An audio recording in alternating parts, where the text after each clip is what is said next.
गुमराही करते हैं। नौकरियां नहीं हैं, सरकार कहती है कि पकोड़े तलो, पंचर लगाओ, मतलब इस तरीके के उनके पास रोजगार हैं, लेकिन अभी तक सरकार ये नहीं बता रही है पंचर कहाँ लगाएं और पकोड़े कहाँ तलें।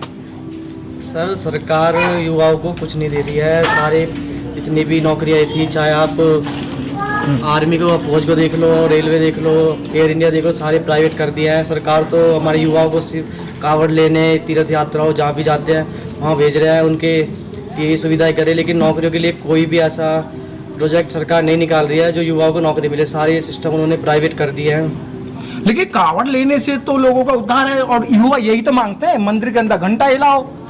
सर कावड़ हाँ, नौकरी से क्या मिलेगा? महीने की एक बार तनख्वाह मिल जाएगी, लेकिन घंटा हिलाने से सब कुछ मिलेगा। सर घंटा हिलाने से कुछ नहीं मिलने वाला है। जो भी हमें दिया है हमारे बाबा साहब ने दिया है, संविधान लिखकर नहीं, उससे बाबा साहब के संविधान लिखने से पहले कि हमारे लोग घंटा नहीं बजाते थे, उस टाइम मंदिरों में नहीं जाते थे, हमें क्या दिया उन्होंने? कुछ नहीं दिया। जो भी हमें मिला है बाबा साहब के संविधान से मिला है, और मंदिरों से हमें कुछ नहीं मिलना, हमें पढ़ लिख कर ही जो मिलेगा बाबा साहब के संविधान से ही मिलेगा।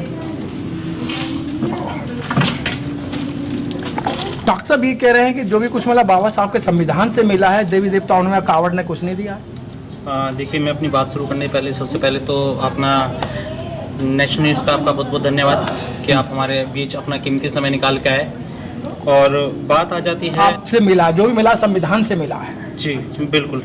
देखिए, जहाँ तक अभी हमारे राष्ट्रपति जी तुषार वाल्मीकि जी ने कहा कि जो भी मिला है बाबा साहब के संविधान से मिला है, यहाँ तक कि आज हम जिस स्थान पे बैठे हैं ये बाबा साहब की कर्मभूमि रही है। यहाँ से बाबा साहब ने बहुत बड़ी चीज़ें करी हैं, इतिहास लिखा है यहाँ से एक तरीके से।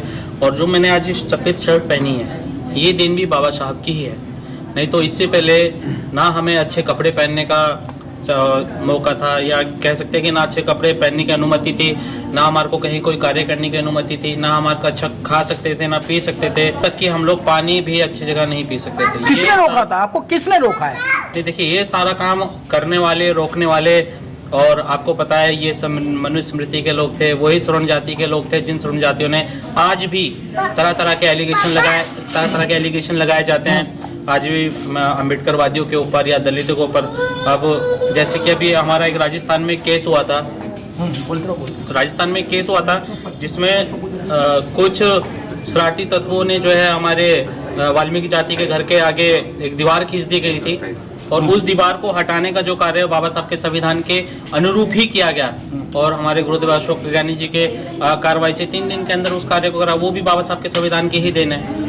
डॉक्टर साहब, ये संविधान तो 25 दिसंबर 1927 या 28 के लगभग जला दिया गया था, बाबा साहब ने जलाया था। लेकिन उसके बावजूद भी जो लोग जो झाड़ू की तरफ भाग रहे हैं, पढ़ने का ध्यान नहीं दे रहे हैं, घर के अंदर अब क्या था, एक के साथ एक फ्री दे दी थी केजरीवाल जी आपने कि पियो, लड़ो और घरवाली से झगड़ा करो। जी देखिए, एक होता है कि माइंड को किसी भी प्रकार से कैच करना।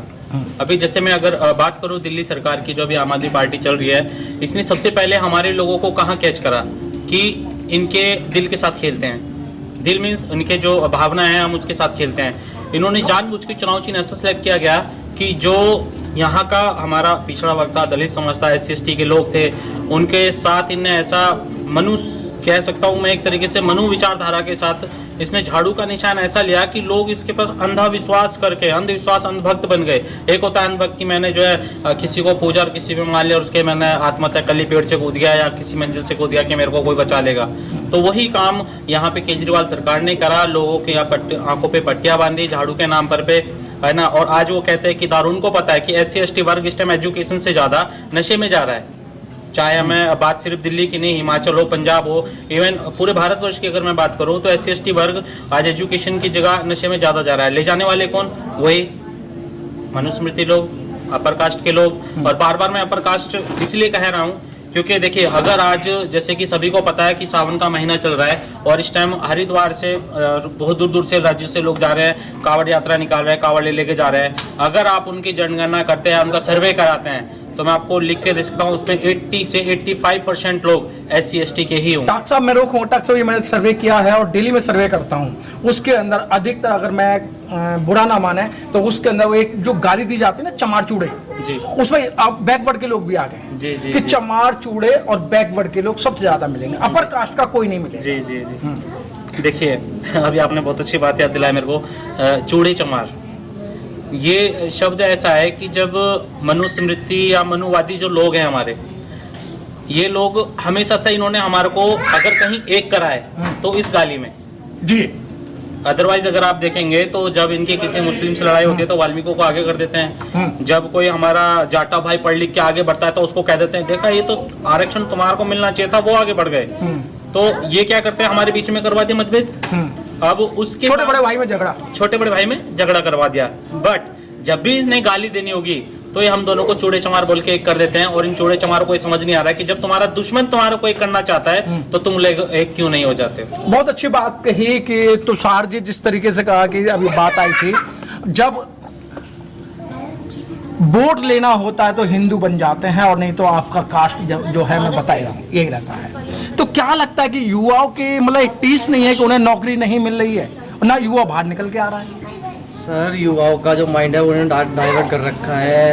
इन्हें नहीं, वो आपके घर में तो नहीं आते ना डाइवर्ट करने के लिए, लेकिन आपको पढ़ने से रोका किसने है? आप तो सारी सुविधा है। आज तो माँ बाप जो है अपना अपना तन मन धन बेच के भी बच्चों को पढ़ा रहे हैं, लेकिन गंदी आदत क्यों पकड़ रहे हैं बच्चे? सर इसमें बच्चों का कोई दोष नहीं है, ये सारा जो दोष है वो प्रशासन का है। प्रशासन कोई ऐसे मूवमेंट चला नहीं रही है जो बच्चों को ये मोटिवेट करा जाए शिक्षा के लिए। सब स्कूलों में चल जाओ आप, स्कूलों में वही धार्मिक चीज़ों के बारे में ज़्यादा बताया जाता है, संविधान के बारे में पढ़ाया लिखाया नहीं जाता है।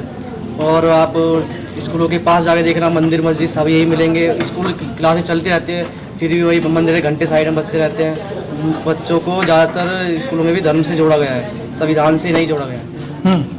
तो क्या लगता है कि मतलब जो आने वाली जो युवा पीढ़ी है नशे में ज़्यादा डूबेगी या फिर वो घंटा हिलाएगी? सर ये आने वाली जो पीढ़ी है सरकार ये चाहती है दोनों काम करे, घंटा भी लाए और नशे में भी डूबे। शासन हम करें, शासन हम करें बस। शासन ये मनुवादी लोग खुद अपने हाथ में रखना चाहते हैं। अगर हमारे SC ST के लोग वहाँ पहुँच गए तो अपने हक अधिकार की बातें करेंगे और ये नहीं चाहते, इसलिए नशे में इनका वही है कि नशा करो घंटा बजाओ बस। लेकिन जो बाबा साहब ने जो कुर्बानी दी थी 4-4 बच्चों की और अपनी धर्मपत्नी की जो उन्होंने बगैर दवाई की कुर्बानी दी थी, वो तो सब आपने व्यर्थ कर दिया ना।